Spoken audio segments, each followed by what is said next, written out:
Today's topic, who should versus who shouldn't max out their 401k plan or 403b plan for my physicians. I gotcha.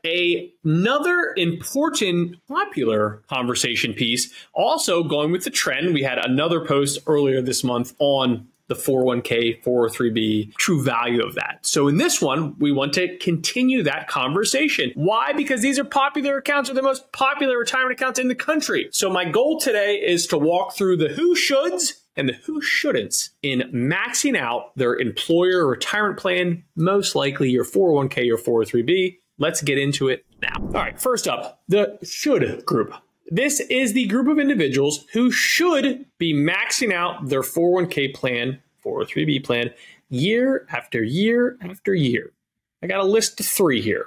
All right, let's start with the first one. You are in need of or behind on your retirement savings. Yes, speaks for itself, but you are part of the should group. You should be catching up on your retirement, and you don't want to know the statistics. We are very behind in retirement savings. I am absolutely terrified if we would ever lose Social Security, what would ever happen in this country based on the average balances. But again, another conversation, another story for a different day.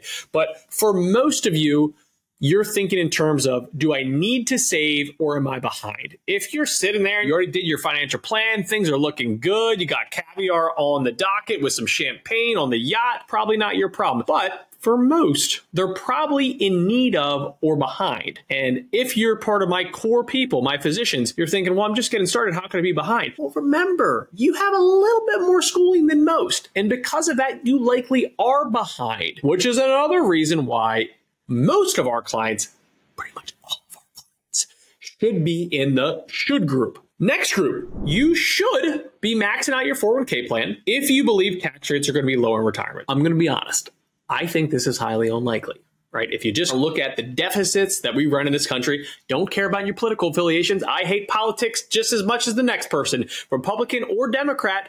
We still run major deficits. So don't be like, oh, my party doesn't, that part, they did it. No, they did it. No, everyone's running major deficits. So the odds of taxes coming down anytime in the near future are highly unlikely. So this scenario, even though it's under the should bracket, and maybe you're just a fantastic optimist, I love it. Keep being you. This example would be something like this. Again, lower tax bracket at retirement. I'm going to put another rebuttal on this in a second. That means you're sitting here thinking, well, my current tax rate is 25%, and I think in retirement it's going to go down to 15%.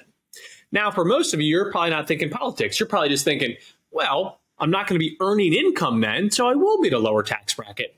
Huh. Touche, my friend. While there will be a beautiful period between retirement and something called RMDs, required minimum distribution starting, which this is a perfect window for something called Roth conversions. Just search that on our channel. We got some cool videos on that one too. That is a perfect window.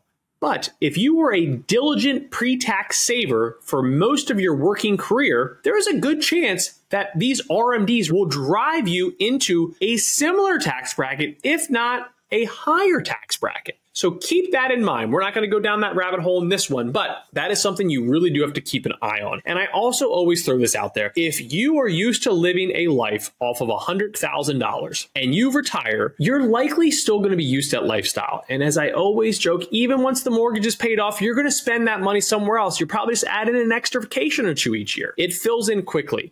So it is very hard in my decade of experience that your expenditures in whatever capacity drop a lot. Now, if you're lucky and you're in a certain situation where maybe you have a pension or Social Security be taxed a little bit lower. Most of you are still probably getting 85% of your Social Security tax. But are there certain situations? Yes. Now, if you were just crazy ahead of time and you only saved to Roth, well, then you could also drive it down. But I think for most of you and how you build out your retirement savings buckets, more than likely, this theory will be challenged quite a bit, in my opinion. This is the group I like right here. Number 3 on my list here. The group that's planning for RMDs, required minimum distribution, RMDs, for most of our clients. Again, Gen X and Y, we'll pretty much say, hey, we're at 75 right now. But this group is where we like to focus. So high income earners, we're maxing out pre-tax accounts throughout our working career. So we have a lot of pre-tax dollars.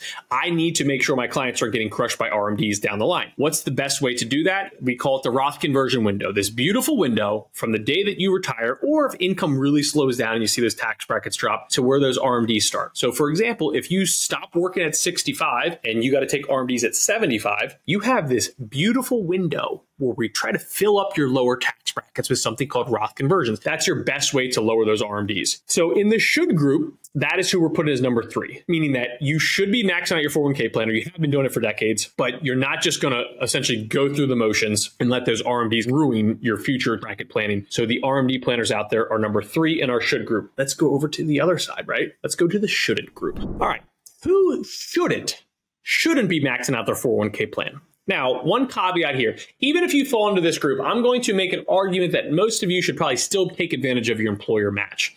So if your employer says, hey, you got to put in 100%, or we'll match 100% up to 3%, make sure you're getting 3% of your salary in there. For lack of better terms, it's free money, right? Your employer's adding money in there for you because you're putting money in there. Some plans have like safe harbor where you actually don't have to put anything in there. But if your employer match require some form of contribution to get that full match, take advantage of that one. So even if you fall into this should not group or shouldn't group, that is one thing I want to put on your radar. So first one outside of that comment there is you just have a bad 401k plan. Now you're probably thinking, Chad, what the heck makes a bad 401k plan? Well, here's 2 things. I think the first one presents itself a little bit easier, a bad investment lineup.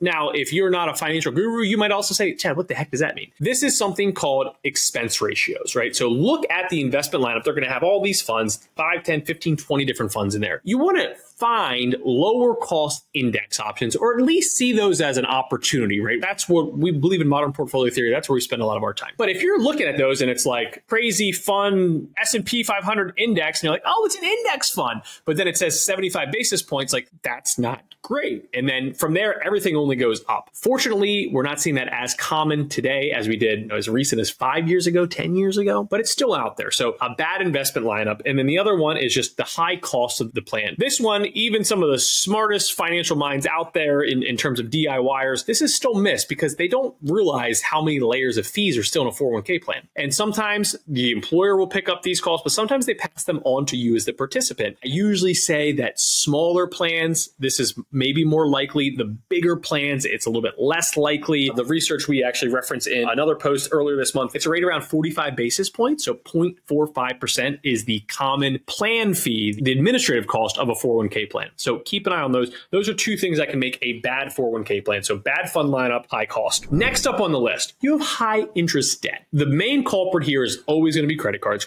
Get your financial ducks in a row here. But if you have high interest debt, you likely fall in a category that you shouldn't be maxing out your 401k plan. You should go after that high interest debt, usually in the form of credit cards, as I just noted. Bad personal loans could also be in there. If you got crazy with the car, sure. I get nervous putting too many things in here because it's like compounding bad finance 101 choices. So for example, you go out and buy a silly car that's crazy amount of money. Now here I am saying, well, go pay off the car when you shouldn't have bought that car in the first place. And then on top of that, you're also not maxing out your 401k now, or you're putting less into your 401k or 403b because of the fancy car. So our bad decisions are starting to compound. So I also don't want you to think of this as like get out of jail free card, but just keep that in mind. Credit card debt, but you're sitting there like, once I get this paid off, I'm going to get paid off in X amount of months. And as soon as I'm done, I'm cranking my 401k. That's who I'm talking to. If that's you, I'm talking to you. That's the group I trust a little bit more here to say, hey, get it out of your way, clean up the foundation, and then go after that 401k, 403b. Number 3 on our list here, if you're not funding, and I could maybe even argue not maxing out a Roth IRA, and if you're high income, remember, you still have access because of the backdoor Roth IRA. Make sure you're following all the rules. This is not that video, but we have plenty of videos that cover that. I'd even throw in an HSA in here for some. I know this isn't that easy, but I would argue that if you are funding the HSA, I want you thinking more of a long-term bucket, right? You put the money in there, but you're going to use it for future healthcare costs. Like when I say future, like way down the line, not like, oh, I'll just use it next year. If you're putting the money into the HSA and you're using it immediately, you still get the tax benefits. It's still hopefully kept you out of putting those healthcare costs on your credit card. But I don't think enough people put the value of the Roth here, or even the HSA, even when you go into like our waterfall per se, or the order of savings for high income professionals, or really for anyone. It's always like, hey, go get that 401k match. Then you'll see a Roth sneak in here, maybe the HSA here, and then fall for your 401k. That's the theory we're taking here as well. Okay, who shouldn't? You believe taxes will be higher in retirement. And I noted this on the should, that even though it feels like they should go down, there's a high probability that they go up. more or less, one from the tax code, which again, deficits should go up. And then on the side of RMDs, RMDs are forcing you higher. Here's the example of shouldn't. If you believe taxes will be higher in retirement, this starts to lose a little bit of the pizzazz. Why? Well, if you deferred at 25% and then you go pull it out later at 35%, that wasn't awesome, right? That was not cool. So that is one that you want to keep an eye on. This one's tricky. It's tough. Anything that's tax related, I can't even tell you the tax rates right now for 2025, right? Recording this in 2024. That is where tax plan is extremely complicated. Even when we build one-time plans for clients, we'll always say, tax plan is one of those value adds that we can really only do heavy lifting on for ongoing clients. We can sit here and say, hey, Roth conversions look good. This could be good. This strategy will definitely pay dividends in the future. We can't give you an exact dollar amount because that could change. The benefits could change, all sorts of moving parts. But if you are one sitting that you believe taxes will go higher, you may fall into that shouldn't group. Now, it doesn't mean you shouldn't be saving though. This just means that maybe it doesn't go to the 401k. Maybe you're sitting there saying like, okay, got to do my Roth IRA every year, like this HSA idea. And then after that, I'm going to put more money into a taxable brokerage account or a joint investment account.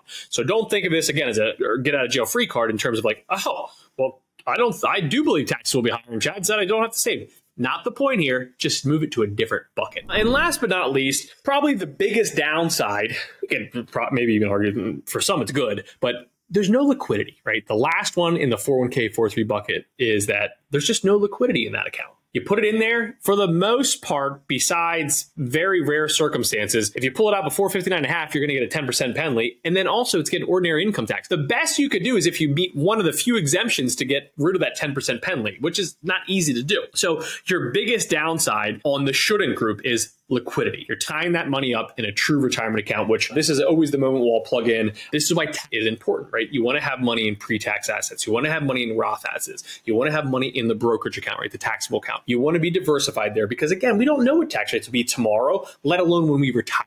So having that diversification in there is key. But I love this topic. I thought this was one video that I feel like we don't hear about this as much, like on who should versus who shouldn't. And like I said, this was a month where a lot of my topics were a little bit more 401k, 403b heavy, but fantastic topic. Hopefully you got something away from it. If you do have questions, drop us a comment, give us a thumbs up if you loved it. If you didn't like it, I guess you're going to give us a thumbs down. But let us know how we can make it better, right? Don't just give us a thumbs down. Give us a thumbs up. Or if you give us a thumbs down, give us a comment. Let us fix it. Let's make it better. Let's maybe change the topic up. You tell me. Maybe I'm missing something here. But again, thanks for hanging out with me for the last 15 minutes or so. Awesome topic on who should versus who shouldn't in the 401k, 403b world. As always, thanks for hanging out with me, and I will catch you on the next video.